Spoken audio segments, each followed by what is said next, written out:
નમસ્કાર મિત્રો, આપણી યુટ્યુબ ચેનલમાં તમારું સ્વાગત છે। આપણે જે જેટકો જીએસએસસીએલ પીજીવીસીએલમાં જે વિદ્યુત સહાયક જુનિયર એન્જિનિયર ઇલેક્ટ્રિકલની જે વેકેન્સીઓ બહાર પડેલી છે તેની તૈયારીના ભાગરૂપે, એક્ઝામની તૈયારીના ભાગરૂપે આપણે આપણી ચેનલમાં જે એમસીક્યુ લેક્ચર સિરીઝ જોઈ રહ્યા હતા તેમાં આપણે ઘણા બધા ટોપિક રિલેટેડ એમસીક્યુઝ જે છે તે જોયા। હવે આજે આપણે જે રિન્યુએબલ એનર્જી સિસ્ટમ, જેમાં આપણે સોલાર, વિન્ડ, બાયોમાસ જેવા રિન્યુએબલ એનર્જી સોર્સિસ લઈ શકીએ છીએ, તો આવા રિન્યુએબલ એનર્જી સિસ્ટમ આધારિત કેટલાક અગત્યના એમસીક્યુ છે તેના વિશે માહિતી મેળવીશું અને તેમાં આજે આપણે પાર્ટ 1 એટલે કે પહેલો જે ભાગ છે તે જોઈશું। તો ચાલો મિત્રો શરૂઆત કરીએ। તો સૌપ્રથમ તમને અહીંયા એમસીક્યુ આપેલો છે, a solar cell converts light energy into, એટલે કે જે સોલાર સેલ છે એ લાઇટ એનર્જીનું કેમાં કન્વર્ઝન કરે છે? તો આપણી પાસે ઓપ્શન આપેલા છે, option A electric energy, option B thermal energy, option C sound energy, option D heat energy. તો આપણે બધાને ખબર છે કે સોલાર સેલ એ જે લાઇટ એના ઉપર પડશે એ લાઇટનું ઇલેક્ટ્રિકલ એનર્જી, એટલે કે એ સોલાર સેલની ઉપર જ્યારે લાઇટ પડશે ત્યારે એ ઈએમએફ જનરેટ કરશે, એટલે કે solar cell converts the light energy into electrical energy and that's why the correct answer is option A electrical energy. Now MCQ number 2 તમને આપેલો છે, which of the given below are the major type of solar cells? નીચે તમને કેટલાક option આપેલા છે તેમાંથી which of the given below, નીચેનામાંથી કયા જે છે એ મેજર ટાઈપ ઓફ સોલાર સેલના જે મેજર ટાઈપ્સ આપણે કન્સિડર કરીએ છીએ તેમાં લઈ શકાય। તો તમને ઓપ્શન આપેલા છે, A single crystal cell, option B polycrystal cell, option C amorphous silicon cell and option D all of the above. તો અહીંયા જે એ બી અને સી એટલે કે single crystal cell, polycrystal cell, amorphous silicon cell એ દરેક એ solar સેલના મેજર ટાઈપ તરીકે આપણે લઈ શકીએ છીએ અને એટલા માટે જ આ એમસીક્યુનો કરેક્ટ આન્સર થશે option D all of the અબો। Now MCQ number 3 આપણે જોઈએ। તો એમસીક્યુ નંબર 3માં તમને આપેલું છે, series and parallel combination of the solar cell is known as. Solar cell જે રહેલા છે, સોલાર સેલનું આપણે સિરીઝ અને પેરેલલ કોમ્બિનેશન કરીએ તો એને કયા નામ દ્વારા ઓળખવામાં આવે છે? તો તમને અહીંયા ઓપ્શન આપેલા છે, option A solar array, option B solar light, option C solar site and option D solar eye. તો generally solar light, solar site, solar eye એ આપણે કહી શકીએ કે રિલેવન્ટ ઓપ્શન નથી। તો અહીંયા તમને જે પૂછેલું છે કે સોલાર સેલ, એક કરતાં વધારે સોલાર સેલને તમે સિરીઝ અને પેરેલલમાં એકબીજા સાથે કનેક્ટ કરીને આપણે જનરલી જે સોલાર એરે છે એ સોલાર એરેનું નિર્માણ કરીએ છીએ અને એટલા માટે આપણો કરેક્ટ આન્સર થશે અહીંયા ઓપ્શન એ સોલાર એરે, એટલે કે series and parallel combination of the solar cell is known as solar array, એટલે કે કરેક્ટ આન્સર આપણો ઓપ્શન એ થશે। ત્યારબાદ એમસીક્યુ નંબર 4 જોઈએ। તો એમસીક્યુ નંબર 4માં તમને આપેલું છે, the full form of FF in the solar field. એફએફનું ફૂલ ફોર્મ સોલાર ફિલ્ડની અંદર શું થશે? ઓપ્શન તમને આપેલા છે, option A form factor, option B fill factor, option C phase factor, option D fire factor. તો અહીંયા સોલાર ફિલ્ડની આપણે વાત કરીએ તો સોલાર એનર્જી સિસ્ટમ, સોલાર ફિલ્ડની અંદર એફએફનો મિનિંગ થાય છે ફિલ ફેક્ટર, એટલે કે option B fill factor is the correct answer. So FF in the field of solar cell is known as a fill factor, option B. ત્યારબાદ MCQ number 5 આપણે જોઈએ। તો એમસીક્યુ નંબર 5માં તમને કીધેલું છે, the solar cell efficiency is about. Solar સેલની efficiency generally કેટલી હોય છે? હવે અહીંયા એફિશિયન્સીની વાત કરેલી છે, એનો મતલબ એવો કે જે સોલાર સેલ આપણે લીધેલો છે એ સોલાર સેલ ઉપર કેટલો પ્રકાશ, કેટલી લાઇટ પડે છે અને એને એ સોલાર સેલનું ઇનપુટ થશે અને એ સોલાર સેલ કેટલા વોલ્ટેજ, કેટલા ઈએમએફ જનરેટ કરે છે એ સોલાર સેલનું આઉટપુટ થશે। તો અહીંયા જે ઇનપુટ આપીએ છીએ એના અકોર્ડિંગલી કેટલું આઉટપુટ આપણને મળે છે તેનો રેશિયો આપણે લઈએ તો તેને આપણે એફિશિયન્સી તરીકે ઓળખીએ છીએ। તો સોલાર સેલની જે એફિશિયન્સી છે એ નિયરલી અબાઉટ કેટલી હોય છે? તો તમને અહીંયા ઓપ્શન આપેલા છે, એ 25%, બી 15%, C 48% and D 65%. So the correct answer is option B 15%. એટલે કે જે પણ સોલાર સેલ આપણે કન્સિડર કરતા હોઈએ, ઓલમોસ્ટ અલગ અલગ મટીરિયલના અથવા તો અલગ અલગ ટાઈપના આપણે સોલાર સેલ ઉપયોગમાં લેતા હોઈએ, પણ આ દરેક જે સોલાર સેલ છે એ દરેક સોલાર સેલની જે એફિશિયન્સી છે એ નિયરલી અબાઉટ 15%, 15%ની આસપાસ જ આપણને જોવા મળે છે। એટલા માટે the efficiency of solar cell is about 15%। ત્યારબાદ MCQ નંબર 6 જોઈએ તો MCQ નંબર 6 માં તમને આપેલું છે the pyrometer measures. The pyrometer છે શું મેઝર કરે છે? ઓપ્શન તમને આપેલા છે. Option A direct radiation, option B diffusion radiation, option C both A and B and option D none of the above. તો જનરલી જે પાયરોમીટર છે એ પાયરોમીટર રેડિયેશન મેઝર કરવા માટે અથવા તો આપણે કહી શકીએ કે લાઇટ ઇન્ટેન્સિટી મેઝર કરવા માટે આપણે એનો ઉપયોગ કરીએ છીએ. અને અહીંયા પાયરોમીટર છે એ direct as well as diffusion જે રેડિયેશન છે બંનેનું મેઝરમેન્ટ એના દ્વારા આપણે લઈ શકીએ છીએ. અને એટલા માટે જ આ MCQનો આપણો કરેક્ટ આન્સર થશે option C both A and B. That means the direct radiation and diffusion radiation both we can measure with the help of pyrometer. So the answer is option C both A and B. Now the next MCQ આપણે જોઈએ MCQ number 7. MCQ number 7 માં તમને કીધેલું છે the single solar cell voltage is about. કોઈ પણ આપણે એક સિંગલ સોલાર સેલ લઈએ તો એનો જે વોલ્ટેજ છે વોલ્ટેજ કેટલા અંદાજે કેટલા મળી શકે છે? તો તમને આ ઓપ્શન આપેલા છે. Option A 0.2 volt, option B 0.5 volt, option C 1 volt and option D 2 volt. So the correct answer is option B 0.5 volt. એટલે કે કોઈ પર્ટિક્યુલર સિંગલ સોલાર સેલની આપણે વાત કરીએ તો એ સિંગલ સોલાર સેલના જે વોલ્ટેજ છે એ 0.5 વોલ્ટ જેટલા આપણને જોવા મળે છે. ત્યારબાદ MCQ નંબર 8 જોઈએ તો MCQ નંબર 8 માં તમને આપેલું છે બ્લેન્ક ખાલી જગ્યા radiation is called as a diffuse radiation. કેવા પ્રકારના રેડિયેશનને આપણે ડિફ્યુઝ રેડિયેશન તરીકે ઓળખી શકીએ છીએ? ઓપ્શન તમને આપેલા છે. Option A scattered solar radiation, option B beam radiation, option C infrared radiation and option D none of the above. So here the correct answer is option A scattered solar radiation.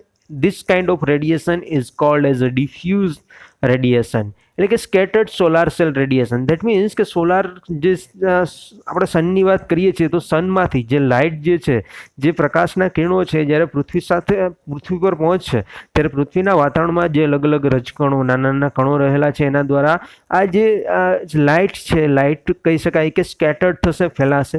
So this kind of scattered solar radiation is called as a diffuse radiation. So the correct answer is option A scattered solar radiation. Now MCQ number 9 જોઈએ તો MCQ number 9 માં તમને કીધેલું છે which type of radiation reaches the surface without absorption or without scattering.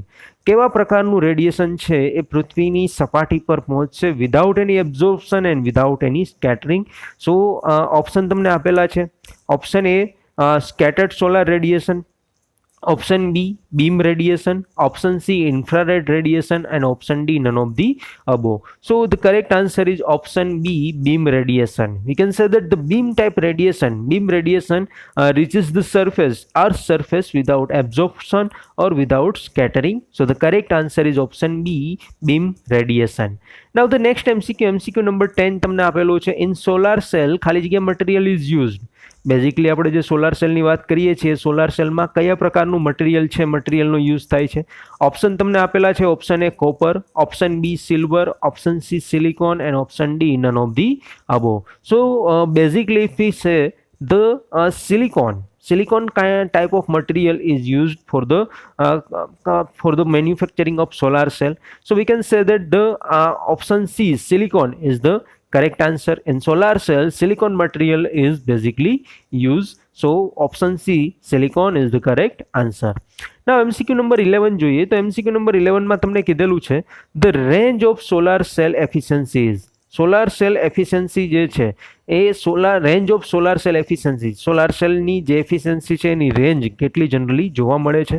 Option તમને આપેલા છે. A 5 to 10%, B 10 to 15%, C 15 to 20% and D none of the above. So the correct answer is we can say option B 10 to 15%. So the range of solar cell efficiency is nearly around 10 to 15%. So the correct answer is option B. Now MCQ number 12 જોઈએ તો MCQ number 12 માં તમને કીધેલું છે what are the different method of solar energy utilization. Solar એનર્જીના utilization માટેની જે different અલગ અલગ મેથડ એ કઈ છે શું છે? ઓપ્શન તમને આપેલા છે. એ direct method, B indirect method, C both A and B and D none of the above. So here the correct answer is option C both A and B. Direct method and indirect method. These are the different method of solar energy utilization. Now MCQ number 13 જોઈએ તો MCQ number 13 માં તમને કીધેલું છે in which of the following thousands of mirror or curved metals are used to focus solar energy to make it very hot?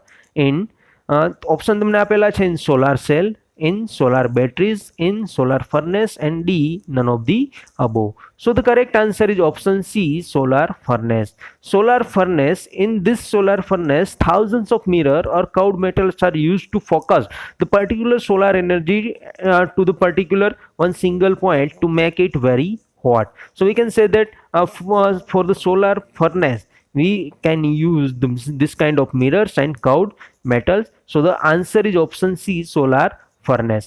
Now MCQ number 14 જોઈએ તો MCQ number 14 માં તમને કીધેલું છે a solar pond is a combination of, જે solar pond છે A solar pond જે છે કઈ વસ્તુઓનું કોમ્બિનેશન હોય છે તો તમને અહીંયા ઓપ્શન આપેલા છે A solar energy storage and heat storage, option B solar energy collection and heat storage, option C solar energy collection and energy storage, and option D all of the above. So the answer is option D, all of the above. A solar pond, that is the combination of solar energy storage and heat storage, solar energy collection and energy storage. We can say this all kind of combination we can use in the solar pond. So the correct answer is option D, all of the above. Now MCQ number 15 જોઈએ તો MCQ number 15 માં તમને કીધેલું છે the angle at which a PV panel is installed from the horizontal affect its output. The ideal angle from horizontal surface is, option તમને આપેલા છે A 10%, B 30 to 45%, C 55%, and D 60%. So the correct answer is option B, 30 degree to 45 degree. So the angle at which PV panel is installed from the horizontal if affect its output, the ideal angle from horizontal surface and the solar plate, or we can say solar panel, is nearly around 30 to 45 degree. So we can say that the angle 30 to 45 degree we can say is the ideal angle. Now MCQ number 16 જોઈએ તો MCQ number 16 માં તમને કીધેલું છે the function of solar collector is to convert. Solar collector જે આપણે મૂકેલા છે એ સોલાર કલેક્ટર જે છે એ કલેક્ટરનું કાર્ય, એમનું ફંક્શન શું છે? ઓપ્શન તમને આપેલા છે solar energy to electricity, option B solar energy to radiation, option C solar energy to thermal energy, and option D solar energy to mechanical energy. So the correct answer is option C solar energy to thermal energy. Now MCQ number 17 જોઈએ તો MCQ number 17 માં તમને આપેલું છે the output of solar cell is of the order of. solar cell જે છે solar cell નું output, જે output of the solar cell ease of the order of. Solar સેલનું જે આઉટપુટ છે નિયરલી કેટલું મળી શકે છે? ઓપ્શન તમને આપેલા છે option A 1 watt, option B 5 watt, option C 10 watt, option D 20 watt. So the correct answer here is we can say option A 1 watt. The output of the solar cell is of the order of nearly around 1 watt. So the correct answer is option A 1 watt. Now MCQ number 18 જોઈએ તો MCQ number 18 માં તમને આપેલું છે flat plate collector absorbs. જે flat plate collector આપણે use કરેલા હોય એ કલેક્ટર એબ્ઝોર્બ્સ શું એબ્ઝોર્બ કરે છે? તો તમને ઓપ્શન આપેલા છે એ direct radiation only, B diffuse radiation only, C direct and diffuse both, and option D none of the above. So here the correct answer is option C direct and diffuse. So in flat type collector absorb the direct and diffuse both kind of radiation. Now MCQ number 19 આપણે જોઈએ તો MCQ number 19 માં તમને કીધેલું છે a solar cell for power generation entail the following major disadvantages. Power generation માટે આપણે solar સેલનો યુઝ કરીએ છીએ, એના મેઇનલી ડિસએડવાન્ટેજ શું છે? ઓપ્શન તમને આપેલા છે A variable power, B high cost, C lack of availability, and D large area requirement. So the correct answer is option B high cost. The solar cell for power generation entail the following major disadvantage, and one of that disadvantage we can say high cost. So option B high cost is the correct answer. Now MCQ number 20 આપણે જોઈએ તો એમાં તમને કીધેલું છે what is solar heating system. Solar heating system છે basically શું છે? તમને ઓપ્શન આપેલા છે એ a system which uses heat to generate sunlight, Option B, a system which uses sunlight to generate heat. Option C, both A and B, and option D, none of the above. So the correct answer here is option B, a system which uses sunlight to generate heat. So option B is the correct answer.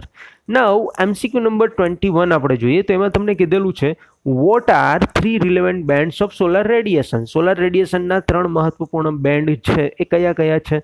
Option તમને આપેલા છે. Option A UV infrared and far infrared.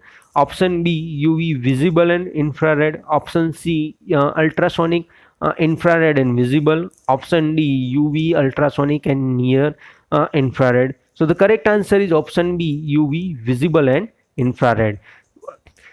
Now MCQ number 22 આપણે જોઈએ તો MCQ number 22 માં તમને કીધેલું છે what is direct solar radiation. આ જે direct solar radiation ની આપણે વાત કરીએ છીએ બેઝિકલી શું છે? ઓપ્શન તમને આપેલા છે એ solar radiation directly received by earth surface from sun.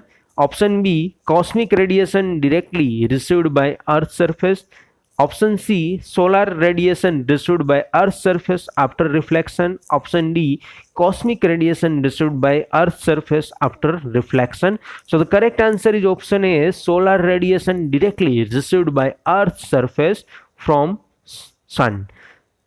Now MCQ number 23 જોઈએ તો MCQ number 23 માં તમને આપેલું છે which of the following band of solar radiation is responsible for thermal energy. તો અહીંયા તમને ઓપ્શન આપેલા છે A, UV, B, infrared, C, gamma, and D, all of the above. So the correct answer is option B, infrared. Now the last and we can say the last MCQ of this part is MCQ number 24. In that, what are the two basic ways of measure solar radiation? Solar radiation માપ કરવા માટેના બે basic રસ્તાઓ કયા કયા છે? તો તમને ઓપ્શન આપેલા છે. Option A ground base instrumentation and satellite measurement. Option B telephonic measurement and mobile tower measurement. Option C, anemometer and voltmeter, and option D, ammeter and voltmeter. So the correct answer is option A, ground-based instrumentation and satellite measurement. So option A is the correct answer. તો મિત્રો અહીંયા આપણે renewable energy system આધારિત જે કેટલાક MCQ છે MCQ વિશે માહિતી મેળવવાનો પ્રયત્ન કર્યો. જો તમને મારો વિડીયો પસંદ આવે તો વિડીયોને લાઇક કરો, તમારા મિત્રો સાથે વધુમાં વધુ આ વિડીયોને શેર કરો કે જેનાથી તેમને પણ એક્ઝામની પ્રિપેરેશનમાં મદદ મળી રહે. અને અમારી યુટ્યુબ ચેનલ જે છે એને સબસ્ક્રાઈબ કરવાનું ના ભૂલશો. અને સાથે સાથે તમારા કોઈ સજેશન કે તમારી કોઈ કોમેન્ટ હોય તો એ પણ અમને જણાવવા માટે